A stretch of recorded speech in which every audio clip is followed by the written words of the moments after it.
Are you looking for a fun way to win up to 25 times your money this football and basketball season? Test your skills on Prize Picks, the most exciting way to play daily fantasy sports. Just select two or more players, pick more or less on their projections for a wide variety of stats, and place your entry. It's as easy as that. If you have the skills, you can turn $10 into $250 with just a few taps. Easy gameplay, quick withdrawals, and injury insurance on your picks are what makes Prize Picks the #1 daily fantasy sports app. Ready to test your skills? Join the PrizePicks community of more than 7 million players who have already signed up. Right now, PrizePicks will match your first deposit up to $100. Just visit prizepicks.com/bluewire and use code BLUEWIRE. That's code BLUEWIRE at prizepicks.com/bluewire for a first deposit match of up to $100. PrizePicks, daily fantasy sports made easy. Today's episode is brought to you by Cars.com.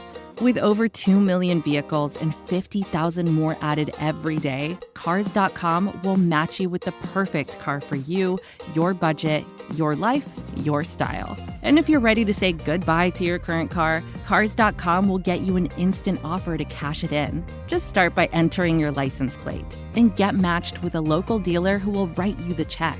So whether you're looking to buy or sell, just go to Cars.com. It's magical. Hello, friends. Welcome to Kirk Your Enthusiasm. I'm Kirk Henderson, editor-in-chief of MavsMoneyball.com, and I'm joined by somebody that everyone on this podcast should know. And if you don't, well, you're in a special kind of media hole where you're missing an entire lane of content. I'm joined by Bobby Karalla, but I don't know what your title is anymore because you do so much different stuff for the Mavs. So why don't you start with that, Bobby? Kirk, well, I appreciate you having me. My official title is digital content manager, but I'm not under contract or anything, and I don't have a job description, so I'm just gonna trust that that's still my title, but I don't even know. Like, digital just encompasses basically anything, because I have seen you on Bally Sports. I have seen you on my computer in multiple avenues. I'm sorry. You're everywhere. And before we talk a little Mav shop at the end, what I wanted to do, this is Mike Fisher of all people told me this a long time ago. He said, I kind of think of Dallas sports content like a restaurant row, where you can kind of go sample and choose what you want to eat, what you want to find. And I think, it was one of the wisest things he said to me early in my career. And I think he's absolutely right. And over the last, I want to say 2 years, the Dallas Mavs as a team have really kind of bullyballed their way into a media space, because there's a thirst for what the word you and I always laughingly hate, content. You were writing little bits in here and there for the Mavs. You've worked for the Mavs for years doing all sorts of different things. And now all of a sudden you're hosting, last season you hosted a video, a Twitch stream show, which was really fun, though I wish you guys almost put it up on YouTube, because I miss it half the time. And now you're going to be on the radio. So why don't you start with telling us a little bit about Studio 41 and what you guys are looking forward to doing this year. Yeah, so this was like at the height of COVID. Basketball was sort of being played in arenas where people were sort of allowed to go to. This was kind of the peak of detachment from real life sports. American Airlines Center ended up opening up during the 2021 season, but it wasn't until maybe halfway through the year or something. I mean, there was just such a disconnect between the team and the fans in a way that had never really been the case before. Yeah. And so my boss, Mike Marshall, jokes that he created this studio so that I would have to work and it would give me something to do. Because during this whole process, man, no one could go to the games. There just wasn't a lot of stuff happening.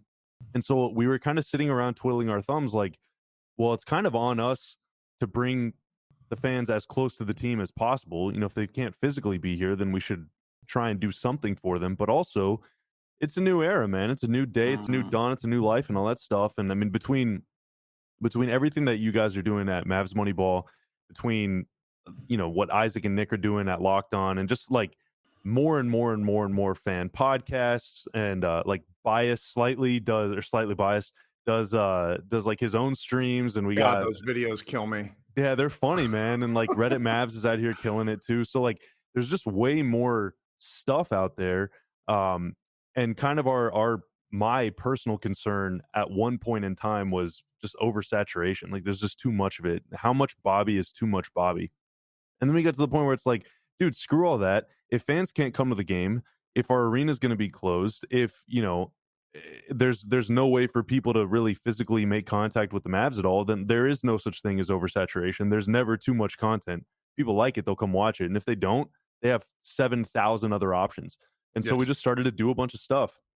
We turned what was an empty air conditioning unit storage room or something, and it was very dusty. We cleaned it out, and my coworker Jason Chenik built a gigantic studio. Well, a studio that filled our space. I wouldn't say it's gigantic, but it's big enough for me. And the two of us and Katya Vialba, who spent years working on the Valley TV broadcast and now is with us. We're just churning out stuff. Last year we did Twitch. It was all live. Pretty much everything was live. There wasn't as much produced stuff. This year we're going a little more toward production side, a lot of like film breakdowns, roundtables, podcasts, things like that we can put on YouTube as well as all your other podcast channels, while still streaming a little bit at night. And then the radio show 97.1 The Freak, the Eagle relaunched. Ben and Skin are taking over the station, and they said, hey, if we're the Mavs flagship station, we should have some Mavs stuff on the radio. Kind of like the Freak self-identifies as not a sports station. They're going to talk about whatever they want to talk about, but they still want to have some Mavs content. And so Skin was generous enough to give us a time slot, and so we're just going to start filling it up with Mavs content from us, and then also from other people. Like I'm hoping to have you on. I'm hoping to have other people from kind of the local media on to give people an alternative perspective, because Kirk, I think it's pretty safe to say that we don't always agree on everything all the time. Oh God, no. I mean, that's what, this is such a difficult market for basketball. And this is a little inside baseball, folks, but I think if you're listening to my podcast, you don't mind that. The Cowboys are such an overarching presence on everything. So for sports talk radio and for, even TV to some extent, it's football. I mean, even WFAA covers high school football better than we're able to cover Mavericks games, meaning Mavs Moneyball. It's like the stuff that there's just kind of a massive appetite for football. Obviously, it's no, I have no problem with that. Yeah, But I the was thing covering high school football before I was covering the Mavs. Like, in fact, there were times where I skipped Mavs games to cover high school football. Like that's how important it is. It's and you know what, for people outside the area it's kind of hard to contextualize, but it's wild. I'm going to my high school reunion next week and there'll be 15,000 people at my high school football game. That's Cop Yeah. Hell, right? How are y'all Yeah. doing this year? Not great, but that's okay. They're still fun. The uniforms look cool, and it's a fun community activity. But I bring that up in the context of basketball talk, where you said something earlier about, well, I wonder if it's just too much. And I remember thinking that kind of early when I started dipping into podcasts right around the start of the 2019 season. Nick and Isaac we considered them Mavs Moneyball staffers because they were posting their stuff on our sites, and we wanted that because we're like, oh, well, we're not going to do a podcast. We stink at this. And then, what I was finding was that I wanted to talk about basketball, not type about basketball. It's a distinction I think that matters, because I find the discourse to be really inadvertently toxic when you're simply only on a keyboard back and forth. And so that's one of the things that I love that you guys are doing, particularly with this Twitch stream, is when you're doing these live shows, you're interacting with audience, you're talking to your colleagues around the horn, depending on who's in there. Katya, Isaac from time to time. Our guy Istok was there for a couple of episodes last year, which was really fun. And like that sort of, putting I kind of refer to it as like the democratization of content, where I think if you have something to say and you enjoy doing it, which you guys clearly do, because number one, like the Studio 41 guys, if you haven't checked this place out, you said Jason, what's his last name? Jason Chinnick, goes by Chopper. Just like Chopper, like the design of the studio is so cool. Like I want to see what the heck those VHS tapes are that are over underneath one of the TV. Like we got to find a player that works. Well, yeah, that's actually quite hard, but it's really something, and it's I think it's really smart of the Mavs to let you guys and Mike, do this because there's a community, like people want community, particularly with basketball. And what I've found, even being back here in Dallas, because I was in Virginia for a real long time, is that even within Dallas, it sometimes feels a little bit hard to find people who are into the Mavs like I am, because everybody's just kind of a diehard Cowboys fan. Everybody has life going on, so it's like this sort of thing where you're creating smaller communities to which you can find people that are up your alley. I just think that's really important. Well, thank you. And to give people kind of an idea, not even every NBA team has full-time people on staff to even write for their website. So like team produced content is still it's a relatively new thing. I mean, we're talking like within the last 10 years is when teams finally started to do it. And to my knowledge, no team does any live stuff. Like the Raptors make really good documentaries. The Bulls do some really good behind the scenes stuff. But I mean, even some of that stuff is lacking around the league. And so, for a really long time, it wasn't even something that we thought about doing because we just didn't have people on staff that were capable of doing it. And then furthermore, there weren't enough other outlets aside from like your Dallas Morning News, Fort Worth Star Telegram, ESPN.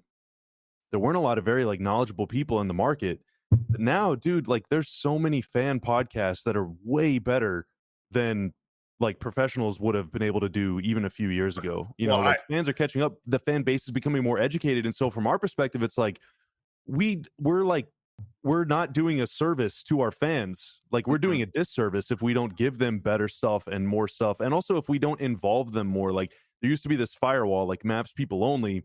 There's no company line that we have to toe all the time or whatever, but like it just was the case. Bring on Mavs people. But now there's so many people like you and so many, other people on different platforms where it's like, no, let's bring them on. They're just as smart as we are. Well, and it's funny that you say that because earlier today, the Nico Harrison, the GM of the Dallas Mavericks, went on the ticket to talk to two guys who I'm sure who are in certain circles. Everybody knows who these two guys are. I have no idea who they are. I have never listened to the ticket. I probably may never listen to the ticket because talk radio is not my thing. And from what I've heard, and this is not to, I certainly do not mean to take shots at local radio. You go to where the audience is. But what I've sort of found is that part of why we have such a market is because within this Dallas area, there's not people that are super versed on the Mavericks. There's a few guys who really love the team, but they don't like basketball is a secondary sport to them, or in some cases third. And so that's I think why this is so valuable what you guys are doing, and then what Nick and Isaac have done for a real long time, because there was just clearly people out there who wanted like hyper specific coverage of something that has become kind of unfortunately in my opinion a bit of a year-long sport. And so it's really fun, particularly if you can elevate like a lot of the positive of within stuff. It's ridiculous that I'm saying this, but give me a second to spell that out. Like a couple weeks ago on ESPN, there was this incredible like 4.5, no, it was like an 8-minute long football section of these it was like two former players and two journalists like breaking down elements of the game on ESPN Prime. It was like prime coverage, middle of the day, and just pure sport, no drama, no nonsense. And then you flip over to what the basketball coverage is doing. And like today, I like Zach Lowe put out his league pass rankings, right? And Kendrick Perkins is taking him to task for putting San Antonio 28th. And it's like, this is terrible television. People want to talk about the elements of the sport that they love. It's not always drama. We're going to, I think, circle to this in a second, but like basketball as a sport is so approachable and it is so cool. Now it's really hard to master. Okay. A lot of people don't play past middle school, but they're interested in it because it's you can go out into the backyard and shoot hoops. It's a really fun sport. And so I think that this element of, different people covering it in different ways can hopefully bring the sport back to kind of the mid 2000s popularity when, Dirk was really riding high. Yeah, and I think it's the convergence of technology. Like we now have the capabilities. Everybody basically has the capability to join a green room or join a Twitter space or host one themselves or make a podcast. We finally have the technical capabilities to do live streaming, to take video and break it down. Studio 41 is like a Quickly. very quickly. This is a very humble TV station. I mean, we streamed that preseason game and there was an audio delay, and we tried Fan Jam with wireless mics and it didn't work. So like, there's a lot of hiccups that we're trying to fix along the way, and we're learning very quickly. But that simply was not possible even like 3 years ago. But then also, I think the through line to it all, and this is something that Skin said forever, and Skin is like my mentor in many respects, and he always said that Dirk is the tide that lifts all boats, right? Sure. And fans are becoming much smarter, and Mavs Moneyball is great, Locked On Mavs is great, Studio 41, we're trying to be great. Like, there's so many great places for fans to go, but without Luca, Yeah. without a competitive, Yeah. competent basketball team, the interest probably just isn't even there. So I think that always kind of keeps you humble and grounded and everything. But also, you know, hopefully 20 years from now, whenever Luke is not on the Mavs anymore, hopefully by then there's even more stuff that we can talk Yeah. about, and interest will remain high no matter what, because there simply was such a dearth of content before that. Well, now's like, and this is a good time to transition into the actual basketball.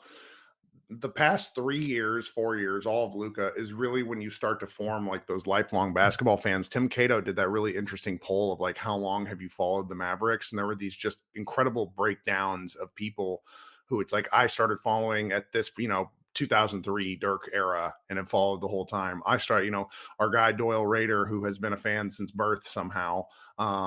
Like why, like he just knows all the 80s Mavericks teams. And then there's people, who quite understandably, like the teens who have jumped on board during the Luka Doncic years. And that sort of stuff is fun because basketball is the kind of sport where specific players really do generate lifelong fans. Okay. I did want to talk like some actual basketball stuff with you, but the funny part about this, and this is what my co-editor Josh Bowe, he did this last year too, even though he turned out to be very wrong. He's just like, I want to get to the playoffs already. There's not a ton of interesting stuff to talk about around this team.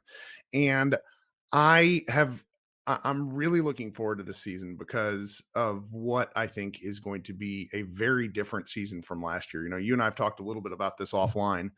The getting off to a good start feels like such an important element of what the Mavericks hope to achieve this year. So from what you've, been around and been peripheral to during preseason stuff and, what you've had access to, is that something that's being emphasized? Because it has been a problem the past 2 years. I mean, I don't know if it's being emphasized publicly necessarily. I'm sure it is internally.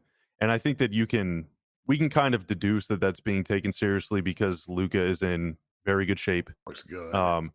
Last season, these are all things that at the time were couched as excuses, and maybe they were, maybe they just were straight up excuses. But the new ball, wherever that falls on your blame rankings, but new coach, new system, there wasn't really like a set hierarchy. I mean, everyone kind of knew like Luka is, this is Luka's sport. But like after that, is it like Luka KP 1A, 1B, Right. 1, 2, 1, 5? What is this ranking like? Where does Tim Hardaway Jr. fit into all this stuff? Is Jalen Brunson a six man or not?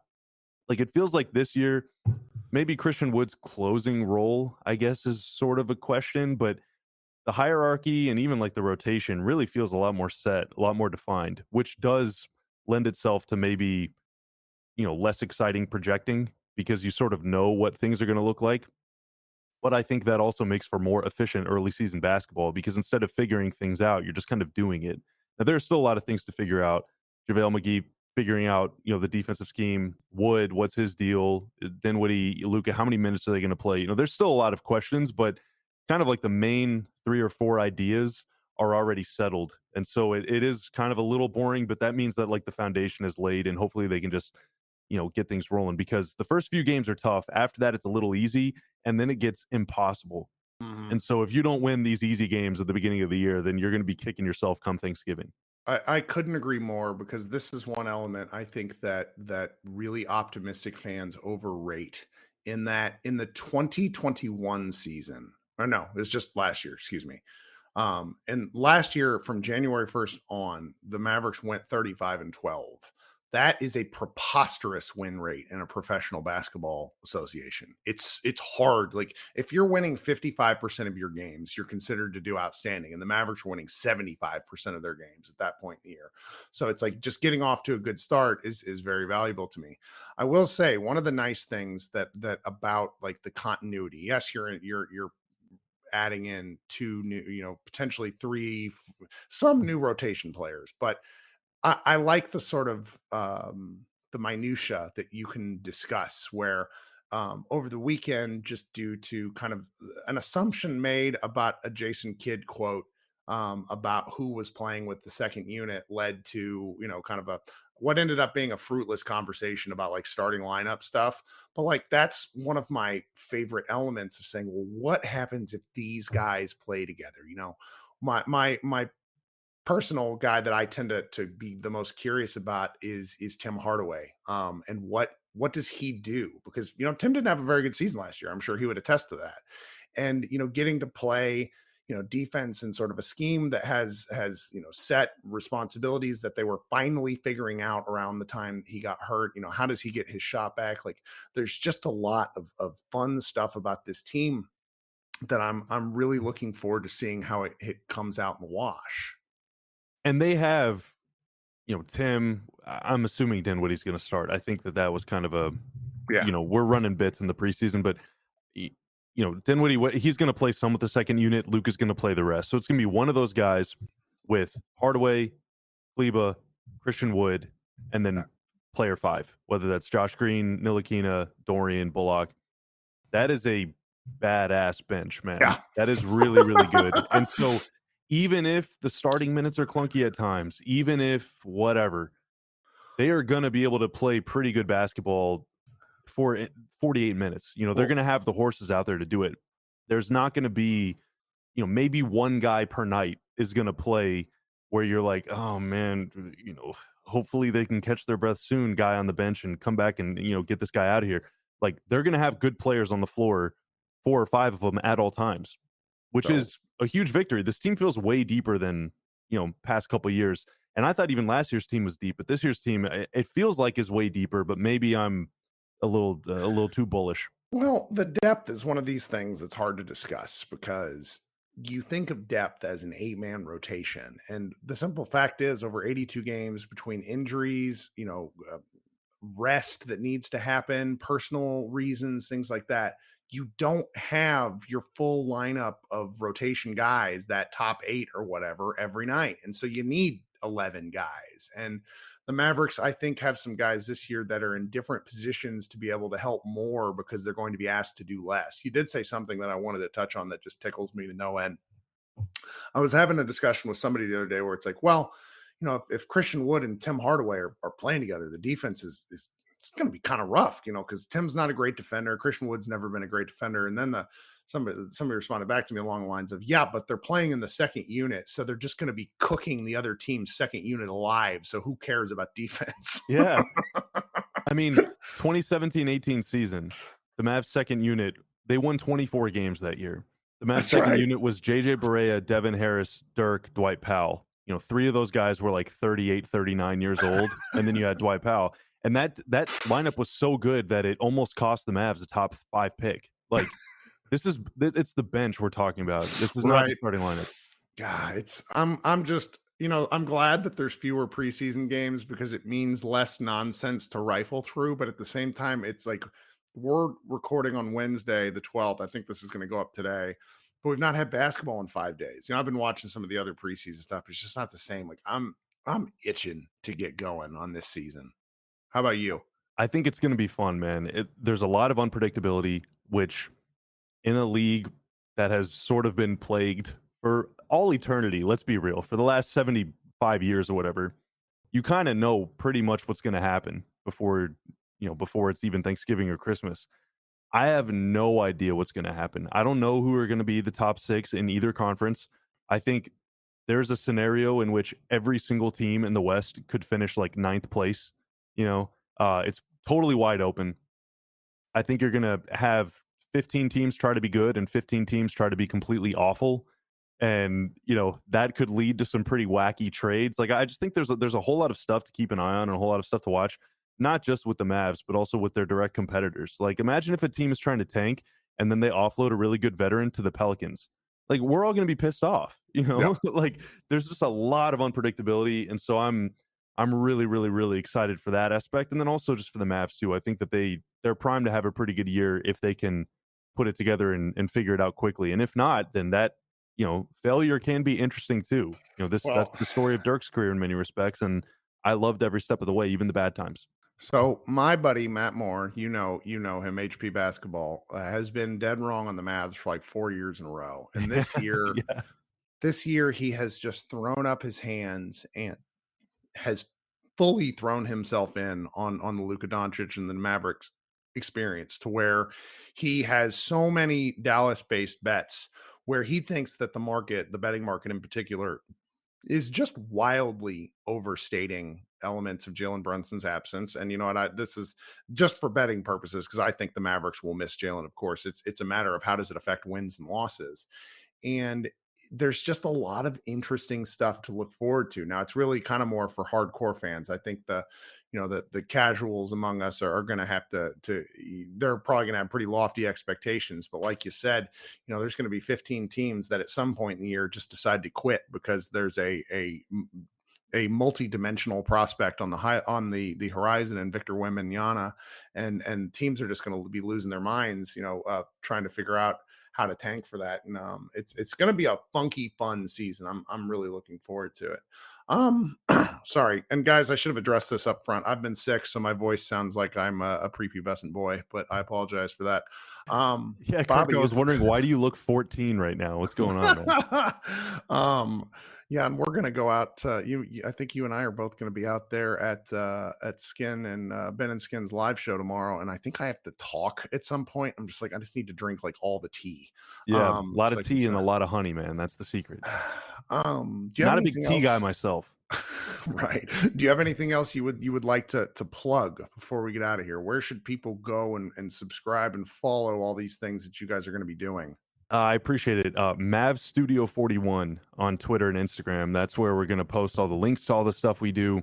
Obviously, the Mavs YouTube channel. Like I was saying before, we're going to do a lot more produced stuff. And then we have 2 hours on the radio on 97.1 The Freak every Saturday. So week 1 was 11 to 1.